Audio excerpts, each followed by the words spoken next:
If you're like most people, you probably wonder from time to time what's the actual price of an item you purchase, compared to its markup value and any hidden taxes that exist in the sticker price, whether it's a new car, a gallon of gasoline, an item at the grocery store, or in this case, a bottle of wine in the state of Pennsylvania. Now, if you're not aware, Pennsylvania is a state-run liquor system, which means they have a lot of power when it comes to marking up a bottle of wine, simply because they have a monopoly on the industry within the state. Now, I recently had the eye-opening experience of speaking with someone who does business with the PLCB, or Pennsylvania Liquor Control Board, and I'd like to pass on what I've learned about the markup and taxes the state imposes on every bottle of wine, because I think it may surprise a lot of people. Now, if there's anyone from the PLCB who would like to dispel anything in this video clip, I encourage you to send me a comment, because we want this breakdown to be as accurate as possible, but I'm confident what you're about to see is the actual markup on a bottle of wine in Pennsylvania. Now, for simplicity's sake, let's say we have a $10 bottle of wine. Now, right away, the state is going to mark it up by 30%. That's their base markup percentage. Next, they add a bottle handling charge of $1.30 for every bottle of wine, which brings the cost up to $14.30. Now, the next one really gets me. It's what's commonly referred to as the roundup. The way it was explained to me, if the price at this point ends in a number other than 9, the price is rounded up to the 9.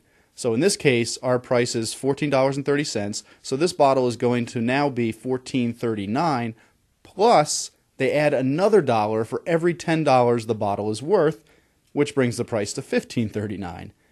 Okay, and now comes my favorite, the Johnstown flood tax. Now, a lot of people aren't even aware this tax exists because it's a hidden tax. It's not printed anywhere on your receipt. So I'll give you the really short history of this.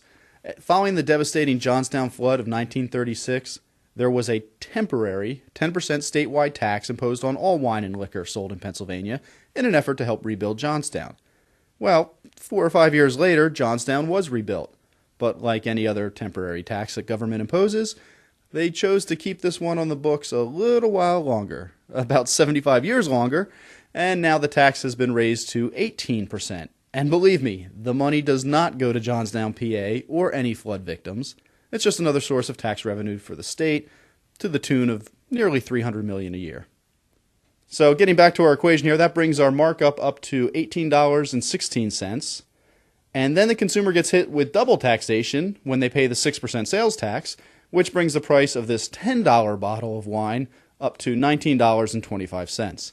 Now, you can just imagine what the markup would be on a more quality bottle of wine. So there you have it, and now you may realize why, if you're a Pennsylvania resident, it's a heck of a lot cheaper to buy wine in other states like New Jersey or Delaware, not to mention they tend to have a much better selection of wine in those other states. So the best thing you can do at this point is share this video with others so they have the same knowledge, especially if they're Pennsylvania residents. Obviously, I am opposed to the PA state-run liquor system and would support any effort to privatize the stores. I don't think Pennsylvania needs to be in the business of distributing alcohol personally. I'm also in opposition to the hidden Johnstown flood tax from 1936 that I referenced.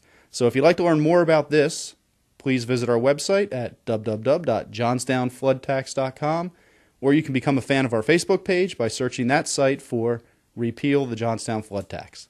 Thank you for your time.